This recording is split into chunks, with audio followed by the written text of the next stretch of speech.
بسم الله الرحمن الرحیم. پرایمری سټینډرډ لومړنی معیار یا ابتدایي ستندر.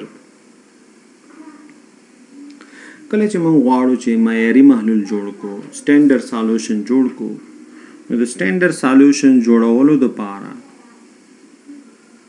باید یو مرکب ته اړتیا وي. نو مرکبي باید چې د هغې زه وزن واخلم، یوازې وزن، او په معلوم حجم کې حل کما او د هغې ما سره معیاري محلول جوړ شي. داسې مرکب ته بیا موږ پرایمري سټینډرډ یو چې یوازې د وزن په اخیستو سره او په حلولو سره په معلوم حجم کې هغې نه ما سره معیاري محلول جوړیږي. نو داسې مرکب ته موږ پرایمري سټینډرډ یو. دوی خو موږ لنډ په لنډه تعریف وکړو. نو د سټینډرډ سالوشن معیاري محلول هغه د محلول ته ویل کېږي چې د هغه غلظت ماته معلوم وي. هغه محلول ته موږ معیاري محلول یو یا سټینډرډ محلول یو. نو د ټایټریشن دپاره انټنډریشن دپاره تتریشن د عملیې د ترسره کولو دپاره ما سره سټینډرډ محلول ته ضرورت شته. یو محلول باید سټینډرډ وي.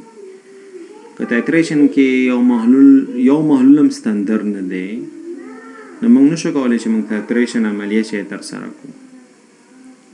نو شرایط د ټایټریشن دپاره دا دی چې د انلیټ سره ریاکشن باید یو ریاکشن وي. زه چې دا محلول یا سټینډرډ محلول یا سټینډرډ مواد کله چې انلیټ سره هغه شي سره چې موږ غواړو چې معلوم کړو، هغه سره موږ ریاکشن کوو، هغه باید یو ریاکشن ترسره کړي. جانبي تعاملات باید نه وي، نو ساید ریاکشن وي، سنګل ریاکشن وي، او باید د یو انلیټ سره ریاکشن ترسره کړي. مثلا که ما سره په سیمپل کې 2-3 انلیټ دي، صحیح ده، 2-3 شیان دي، خو زه چې کوم ریاکشن کوم هغه یوازې د یو سره ریاکشن کوي. صحیح، 2-3 دي پکې، خو ریاکشن د یو سره کوي، بیا هم زموږ دپاره د منلو وړ دی. نو صحیح ده، موږ سره چې کوم سټینډرډ محلول ریاکشن کې باید یو انلیټ سره یو کوي. که محلول کې مثلا کلزیم، مګنیزیم 2-3 انلیټ دي، زنک هم دی، خو زموږ پرایمري سټینډرډ داسې دی چې هغه یوازې یو انلیټ سره ریاکشن کوي. نو دا د منلو وړ دی. ریاکشن باید فاسټ وي، ریاکشن باید چټک وي، تعامل باید بشپړ وي، تعامل باید ولاړ په ستوچومترۍ باندې. یعنې ما ته معلوم وي چې انلیټ او د سټینډرډ محلول یا سټینډرډ دا په کوم تناسب سره تعامل کوي، نو دا ستوچومتري معلومه وي. او بل دا چې نو ساید ریاکشن وي، جانبي تعاملات پکې نه وي. نو دا شرایط دي د چا دپاره؟ د ټایټریشن دپاره. صحیح ده، سټینډرډ چې ریاکشن کې یوازې د یو انلیټ سره ریاکشن کې ریاکشن باید چټک کې بشپړ توګه ترسره شي. ستوچومتري چې د مثلا موږ سره شي هغه معلومه وي، جانبي تعاملات نه وي. نو دا شرایط د ټایټریشن دپاره. مثلا بنزویک اسید دی، او بنزویک اسید چې دا تعامل کوي د چا سره؟ د سوډیم اکساید سره. نو د دې کې دا ټول شرطونه، د بنزویک اسید چې دی یوازې سوډیم اکساید سره ریاکشن کوي.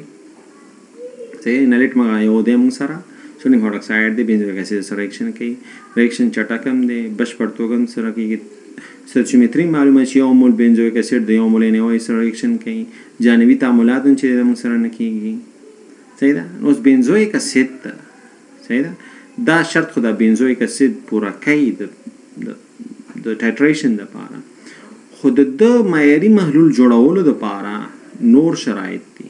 هغه څه یعنې کوم سټینډرډ مرکب چې دی د انلیټ سره ریاکشن کوي باید دا شرایط ولري، او کوم چې دا شرایط ولري هغه به ما سره شي، هغه به ما سره پرایمري سټینډرډ، هغه موږ سره شي، هغه موږ سره پرایمري سټینډرډ. نو پرایمري سټینډرډ یو دا چې معلوم ترکیبي معلومي. پرایمري سټینډرډ ما سره شي ترکیبي معلومي. صحیح ده، چې دا 9.9% پاک دی، د کې کم مواد دي 98% دی، 100% دی. بل دا چې هایګروسکوپیک نه وي. صحیح ده، بل دا چې موږ سره شي هایګروسکوپیک نه وي. هایګروسکوپیک مطلب دا دی چې د چاپیریال څخه لمدبل چې دی، لوندوالی چې دی، دا باید جذب نه کړي. ډیلیکویسنټ هم نه وي.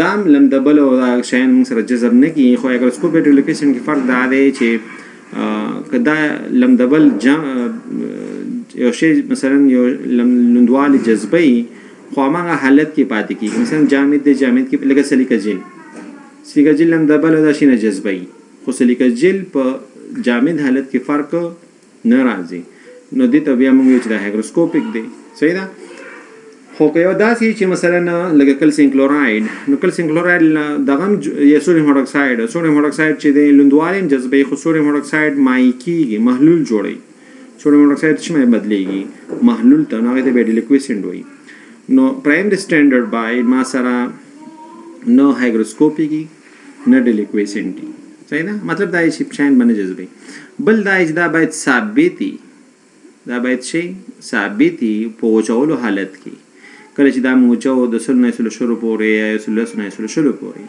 نو دومره ډیګري سنټیګریډ کې باید دا شي موږ سره دا باید موږ سره ثابتي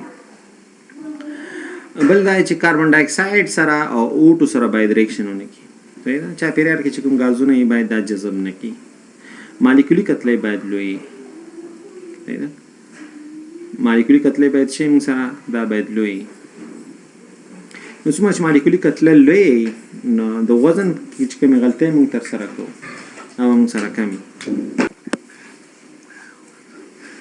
بل دا چې سمپل ویټ چې دی باید 0.2 ګرام یعنی پرایمري سټانډرډ باید کم از کم وزن 0.2 ګرام خو واخیستل شي نو چې وزن زیات اخلي نو تاسو سره به ایرر کم راځي او که ته وزن کم اخلي نو ایرر به زیات راځي صحیح ده او بل ارزان درمیانه موډس کاست باندې ډېر ګران نه صحیح ده او په عام شرایطو کې باید شي منحلي